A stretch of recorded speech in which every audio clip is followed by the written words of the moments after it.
തൃശ്ശൂർ സുനിൽകുമാർ ജയിക്കും. അപ്പം പ്രതാപൻ തോൽക്കും. സുരേഷ് ഗോപി കിരീടം കൊടുക്കും, പൈസ കൊടുക്കും, അതൊക്കെയുണ്ട്. ആ കാര്യമില്ല. തൃശ്ശൂർക്കാരനെ ഏൽപ്പിക്കുള്ളൂ. ഭരത്തന്മാർ തൃശ്ശൂർക്കാർക്ക് വേണ്ട. ചെമ്പാണ്. ഇനി അത് ഇരുമ്പാകൊണ്ടിരുന്നാൽ മതി. അവസാനം തുരുമ്പായി മാറും കേട്ടോ. സിനിമ നല്ല നടനാ. രാഷ്ട്രീയത്തിലേക്ക് വരുമ്പോഴാണ് പ്രശ്നം. സഹായിക്കുന്നുണ്ട്, കാശൊക്കെ കൊടുക്കുന്നുണ്ട്. ആള് നല്ല മനുഷ്യനാണ്. പാർട്ടിയാണ് പ്രശ്നം. പക്ഷെ പറയുന്നത് എന്താണെന്ന് വെച്ചിട്ടുണ്ടെങ്കിൽ തൃശ്ശൂരിൽ നിന്ന് ജയിച്ചാൽ കേന്ദ്രമന്ത്രി എന്നൊക്കെ BJP പറയുന്നത്. ജയിച്ചിട്ട് വേണ്ട തൃശ്ശൂരിൽ നിന്ന്, അന്നല്ല കേന്ദ്രമന്ത്രി ആവുള്ളൂ. തൃശ്ശൂർ ടൗണിൽ ഉള്ള കുറച്ച് ആൾക്കാരുണ്ട്. അവർ വേണമെങ്കിൽ സുരേഷ് ഗോപിക്ക് വോട്ട് ചെയ്യാം. കാരണം എന്താണെന്ന് വെച്ച് കഴിഞ്ഞാൽ ഈ പൂങ്കുന്നം, പാട്രേക്കിൽ അങ്ങനെയുള്ള ഏരിയകളിൽ കുറച്ച് ബ്രാഹ്മിൺസ്, പട്ടൻ സമുദായത്തിലുള്ള ആൾക്കാർ, പട്ടന്മാർ, അങ്ങനത്തെ ആൾക്കാരൊക്കെ ഉണ്ട്. അപ്പോൾ അവരുടെ വോട്ടുകളൊക്കെ കിട്ടാം. അല്ല പിന്നെ അതുപോലെ ഇപ്പോൾ കുറച്ച് യുവതികളുടെ വേണമെങ്കിൽ കിട്ടാം. അല്ലാതെ ഒന്നും അതൊരു നടന്നുള്ള രീതിയിലാണ്, അല്ലാണ്ട് വേറെ ഒന്നുമില്ല. BJP എന്ന് പറഞ്ഞു കഴിഞ്ഞാൽ കിട്ടില്ല 100% ഉറപ്പ്. കാരണം ഒരു വർഗീയവാദിയാണ് ശരിക്കും ആൾ. എന്ത് പറയുമ്പോഴും നോക്കിക്കോ, വർഗീയത മാത്രം പറയാനുള്ള ആൾ. ബാക്കിയുള്ള രാഷ്ട്രീയക്കാർ അങ്ങനെയല്ല പറയണം. അത് പറയാനില്ല. ഇവിടെ തൃശ്ശൂർ ഹിന്ദു ആയാലും ക്രിസ്ത്യനായാലും മുസ്ലിംസായാലും ഒരുമിച്ച് ഉണ്ടിറങ്ങി നടന്നിട്ടുള്ള നാടാണ് തൃശ്ശൂർ എന്നല്ല, ഇന്ത്യ മൊത്തം, ഇന്ത്യയിൽ കേരളം മൊത്തം. അതൊക്കെ മാറ്റി മറിച്ചുകൊണ്ടാണ് ഇപ്പോൾ ഇവിടെ നടന്നുകൊണ്ടിരിക്കുന്ന കാര്യങ്ങൾ.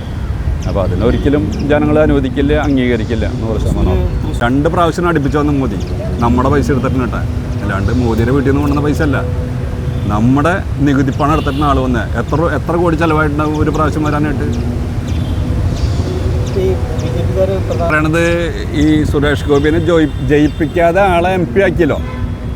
അപ്പോൾ അങ്ങനെയാണെങ്കിൽ ആളെ മന്ത്രിയാക്കായിരുന്നില്ല. ഇലക്ഷൻ മുമ്പ് മന്ത്രിയാക്കി തൃശ്ശൂരിന് വേണ്ടി എന്തെങ്കിലും ചെയ്യായിരുന്നല്ലോ.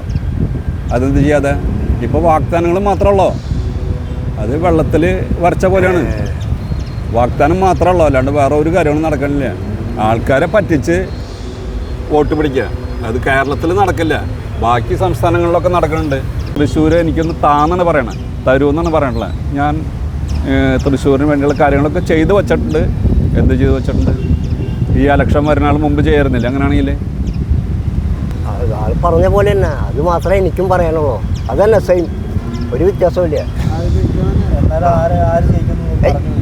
ആര് ജയിക്കും എന്നുള്ള പറയാൻ പറ്റില്ല. സുനിൽകുമാറിനാണ് ഏകദേശം 100% സാധ്യത എടുക്കുന്നത്. അതിന് യാതൊരു തർക്കമില്ലാത്ത കാര്യമാണ്. കാരണം വെച്ച് കഴിഞ്ഞാൽ കഴിഞ്ഞ പ്രാവശ്യത്തെ ആൾ മിനിസ്റ്ററായിരിക്കുമ്പോൾ കൃഷി വകുപ്പ് കൈകാര്യം ചെയ്യുമ്പോൾ നല്ല രീതിയിൽ ആൾ കൈകാര്യം ചെയ്തിട്ടുണ്ട്. ഞാൻ ഇതുപോലെ എൻ്റെ ഒരു മകൻ്റെ ഒരു എക്സാമിന് വേണ്ടിയിട്ട് കൊല്ലത്ത് ഒരു പ്രാവശ്യം പോയി. കൊല്ലത്ത് പോയി ആ മകൻ എക്സാമിന് കയറി. അങ്ങനെ ഞാൻ ഒരു മണി കഴിഞ്ഞിട്ട് ഭക്ഷണം കഴിക്കാൻ വെച്ചാൽ കുറച്ച് ഉള്ളിലേക്ക്, പേരൂർ എന്ന് പറഞ്ഞ സ്ഥലത്തേക്ക് കുറച്ച് ഉള്ളിലേക്ക് പോയി. അവിടെ ചെന്നൊരു ഹോട്ടലിൽ കയറി, ചെറിയ ചായക്കട, അവിടെ കയറി ഭക്ഷണം കഴിച്ചുകൊണ്ടിരിക്കുമ്പോൾ അവിടെ സംസാരം സുനിൽകുമാറിനെ കുറിച്ചാണ്. അന്ന് മിനിസ്റ്ററായിരിക്കുന്ന കാലഘട്ടത്തിൽ. അപ്പോൾ അവിടെ ഈ സുനിൽകുമാറിനെ കുറിച്ചുള്ള ചർച്ച ചെയ്യുന്നത് നല്ലൊരു കൊല്ലത്താണെന്ന് ആലോചിക്കണം. അപ്പോൾ എൻ്റെ മനസ്സുകൊണ്ട് പറഞ്ഞത് നമ്മുടെ MLA കുറിച്ചല്ല ഇവർ ഈ പറയുന്നതെന്ന് എനിക്ക് തോന്നിപ്പോയിട്ടുണ്ട്. അപ്പോൾ അത്രയും പുറത്താണെങ്കിൽ പോലും നല്ല ക്ലീൻ ഇമേജുള്ള ഒരു നേതാവാണ് എന്നുള്ളതാണ് എനിക്ക് പറയാനുള്ളത്. വിജയസാധ്യത സുരേഷ് ഗോപിക്ക് തന്നെയാണ് കാണുന്നത്. സുരേഷ് ഗോപി ജയിക്കണം തന്നെയാണ് എൻ്റെ ആഗ്രഹം. അത് ആൾ നല്ല പ്രവർത്തനങ്ങൾ ചെയ്തുകൊണ്ട് മാത്രം. മറ്റുള്ളവരിപ്പോൾ പല പ്രശ്നങ്ങളും തൃശ്ശൂർ പാർലമെൻറ്റ് ഈ മണ്ഡലത്തിലുണ്ടായിട്ട് അവരങ്ങനെ കാര്യമായ രീതിയിലൊന്നും ഇടപെട്ടിട്ടില്ല. അപ്പോൾ സുരേഷ് ഗോപി ജയിക്കണം തന്നെ എൻ്റെ അഭിപ്രായം. അപ്പോൾ മറ്റ് സ്ഥാനാർത്ഥികൾ ഇപ്പോൾ TN പ്രതാപനായാലും സുനിൽകുമാറായാലും എങ്ങനെയാണ്? അവരങ്ങനെ TN പ്രതാപിൻ്റെ കാര്യം എന്ന് പറഞ്ഞിട്ടുണ്ടെങ്കിൽ കഴിഞ്ഞ പ്രാവശ്യമൊക്കെ നമ്മുടെ ഇലക്ഷന് വേണ്ടിയിട്ട് വോട്ട് അഭ്യർത്ഥനയും കാര്യങ്ങളായിട്ട് വന്നതാണ്. അന്ന് പോയിട്ടുള്ളതാണ് ആൾ. പിന്നെ ഇപ്പോഴാണ് കാണുന്നത്. പിന്നെ സുനിൽകുമാർ എന്ന് പറഞ്ഞാൽ നമ്മുടെ നാട്ടുകാരനാണ്. മണലൂർ അടുത്താണ്. ആൾ പേഴ്സണലായിട്ട് അറിയുന്നതാണ്. പക്ഷേ ആളായാലും നല്ല വ്യക്തിയാണെങ്കിലും ആൾ രാഷ്ട്രീയത്തിൻ്റെ വയസ്സിൽ നോക്കുകയാണെന്ന് ആൾ കാര്യമായിട്ടൊന്നും ഇവിടെ ഉണ്ടായിട്ടുള്ള കാര്യങ്ങളൊന്നും ഇടപെട്ടിട്ടില്ല. അങ്ങനെ തന്നെ പറയാം. അപ്പോൾ ആൾ കൃഷി മന്ത്രി ആയിരിക്കുമ്പോൾ ചെയ്യാൻ പറ്റാവുന്ന കാര്യങ്ങൾ പോലും ആൾ ചെയ്യാതിരുന്നിട്ടുണ്ട്. പല കാര്യങ്ങളും എന്തായാലും മൂന്നും ഒരേ തുല്യ ശക്തികളായി മാറി എന്നാണ് എനിക്കിപ്പോൾ തോന്നുന്നത്. കാരണം ഇപ്പോൾ സുരേഷ് ഗോപിനെ ഇങ്ങനെ അപകീർത്തിപ്പെടുത്തുമ്പോൾ അതിന് ഞാൻ ഉദ്ദേശിക്കുന്നത് സുരേഷ് ഗോപി ഇവരടുത്തെത്തി എന്നുള്ളതാണ്. പണ്ട് കാലങ്ങളെ പോലെ അല്ലല്ലോ. പണ്ട് കാലങ്ങളിൽ BJP നോക്കിയിരുന്നില്ല ആരും. ഇപ്പോൾ BJP സ്ഥാനാർത്ഥികളെ അപകീർത്തിപ്പെടുത്തുക ഓരോ കാര്യങ്ങളിൽ അവരെ ഇടപെടുമ്പോൾ അവർക്കൊരു പേടിസ്വപ്നമായി മാറി എന്നാണ് ജനങ്ങൾ ചിന്തിക്കുക എന്നാണ് എൻ്റെ അഭിപ്രായം. വിജയ സാധ്യത നമ്മുടെ സുനിൽകുമാറിലാണ്. അയാൾ വ്യക്തിപരമായിട്ടും പാർട്ടി അല്ലെങ്കിലും എല്ലാവരും അവർ ഇഷ്ടപ്പെടുന്നു. അത് കുഴപ്പമില്ല, ജയിക്കുന്നതാണ് വിചാരിക്കുന്നത്. പക്ഷേ സുരേഷ് ഗോപിയും ഒപ്പത്തിനൊപ്പം ജയിക്കേണ്ടതാണ്. ഇപ്പോൾ ഇതൊരു പ്രശ്നം ഞാൻ പറഞ്ഞില്ലേ, ഈ ലൂർദ് പള്ളിൻ്റെ ഇത് വെച്ചത് മറ്റേ ഇത് വെച്ചാൽ അതിപ്പോൾ ഇന്നത്തെ ഞാൻ ന്യൂസിൽ കേട്ടതാണ്. ആ ഗോൾഡ് സ്മിത്ത് കൊടുത്തത് ഗോൾഡായിരുന്നു അത്ര. പക്ഷെ പിന്നെ എങ്ങനെ അത് മറ്റേ ഡ്യൂപ്ലിക്കേറ്റ് ആവുന്നുള്ളത് പറയാൻ പറ്റില്ല. ഡ്യൂപ്ലിക്കേറ്റ് ആണെന്ന് ഉറപ്പിച്ചിട്ടില്ല.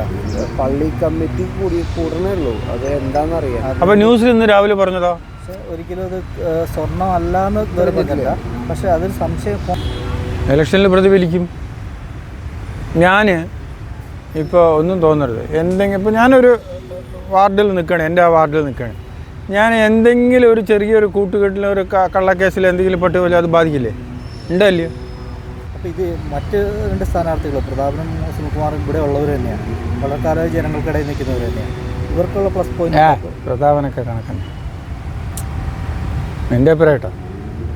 അതിൽ നിന്നിട്ട് എത്രയോ മറ്റേ സുനിൽകുമാറാണ്. സുനിൽകുമാർ അല്ലെങ്കിൽ സുരേഷ് ഗോപി. ഞങ്ങൾ കോൺഗ്രസ്സുകാരൻ തന്നെയാണെങ്കിൽ പോലും പ്രതാപനോട് താല്പര്യമില്ല. ഞാനിത് എൻ്റെ തൊഴിലിന് വേണ്ടിയിട്ട്, ഞാൻ കോൺഗ്രസ്സൊന്നുമില്ല. എനിക്ക് എനിക്ക് ഞാൻ എൻ്റെ ഓരോ കൂട്ടുകാരെ ചോദിച്ചേ പ്രതാപൻ എന്ത് കാടെന്ന് പറയും. എൻ്റെ മാത്രം അഭിപ്രായമല്ല, എൻ്റെ കൂട്ടുകാരൊക്കെ പറയുന്നതൊക്കെ ഞാൻ കേട്ടിട്ടുണ്ട്. വളരെ ഇഷ്ടം എൻ്റെ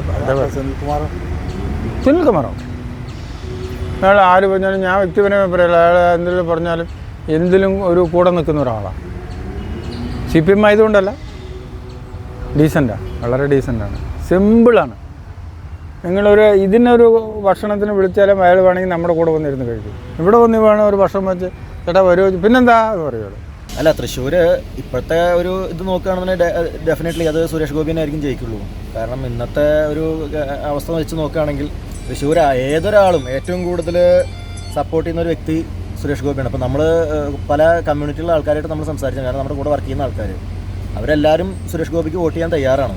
അതായത് ക്രിസ്ത്യൻ കമ്മ്യൂണിറ്റി ആണെങ്കിലും അവർ സുരേഷ് ഗോപിനെയാണ് പ്രിഫർ ചെയ്യുന്നത്. സോ ഡെഫിനറ്റ്ലി സുരേഷ് ഗോപി ഒരു വട്ടം ചാൻസ് കൊടുക്കട്ടെ എന്നാണോ പറയണത്? പിന്നെന്താ, തീർച്ചയായിട്ടും മാറ്റങ്ങൾ വരട്ടേന്നേ, അതല്ലേ നമുക്ക് ആവശ്യം. മാറ്റങ്ങൾ വരട്ടെ, മാറ്റങ്ങൾ വന്നാലേ നമുക്ക് മനസ്സിലാവുള്ളൂ എന്താണ് നടക്കാൻ പോകുന്നത് എന്നുള്ളത്. അതിന് മാറ്റങ്ങൾ വരട്ടെ. ഇപ്പോൾ സുനിൽകുമാറും അതേപോലെ TM പ്രതാപനാണ് ഓപ്പോസിറ്റ് അവരുടെ. അല്ല, നമുക്ക് ഇപ്പോൾ സുനിൽകുമാർ മോശം നമ്മൾ പറയുന്നില്ല. TN പ്രതാപനെ സംബന്ധിച്ച് TN പ്രതാപൻ അത്ര വലിയൊരു ആക്റ്റീവായിട്ടൊരു വ്യക്തിയൊന്നുമല്ല. ആളുടെ മണ്ഡലത്തിൽ എന്തെങ്കിലും ചെയ്യാന്നല്ലാണ്ട് തൃശ്ശൂർക്കാർക്ക് വേണ്ടിയിട്ട് എന്താണ് TN പ്രതാപൻ ചെയ്തിട്ടുള്ളത്? അതേസമയം സുനിൽകുമാർ പിന്നെയും വർക്ക് ചെയ്യുന്നുണ്ട്. പക്ഷേ നമ്മൾ പറഞ്ഞില്ലേ, മാറ്റങ്ങൾ വരട്ടെ. നമ്മളൊരു പാർട്ടിക്കാരനായതുകൊണ്ട് പറയുന്നതല്ല, as A human being Suresh Gopi തന്നെ വരണം. ഇനി അടുത്ത് വരാൻ പോണ ലോക്സഭ തെരഞ്ഞെടുപ്പിൽ ഇവിടെ ഇടതുപക്ഷ ജനാധിപത്യ മുന്നണി തന്നെ ജയിക്കുള്ളൂ, അതിൽ യാതൊരു സംശയമില്ല. തൃശ്ശൂരിന് എന്തെങ്കിലും ഇനി വല്ലതും വേണോ? തൃശ്ശൂർക്ക് പല കാര്യങ്ങളുണ്ട്. അത് അവരുടെ ഫുള്ളായിട്ട് പറഞ്ഞില്ലെങ്കിലും അവർ പല കാര്യങ്ങളും മറ്റേ ഓരോ മീറ്റിങ്ങിലും ഇതിലൊക്കെ പറയാനൊക്കെ ഉണ്ട്. അപ്പോൾ അതുകൊണ്ട് അവരെ ഓരോ കാര്യങ്ങൾ അവർ പറയുമ്പോഴും അതിനെ അതിജീവിക്കാനായിട്ട് മറ്റുള്ളവരും കൂടി സഹകരിക്കാത്ത കാരണം കൊണ്ടാണ് ഒരു കാര്യം നടക്കാത്തത്. അവിടെ പറഞ്ഞു മനസ്സിലായി. ഇടതുപക്ഷ ജനാധിപത്യ മുന്നണി തന്നെയാണ് അടുത്ത പ്രാവശ്യം ഇവിടെ ഭരിക്കുക.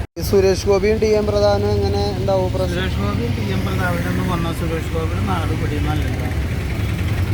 TM പ്രതാപം പിന്നെയും സഹിക്കാം നമുക്ക് എന്തൊക്കെയാണ്.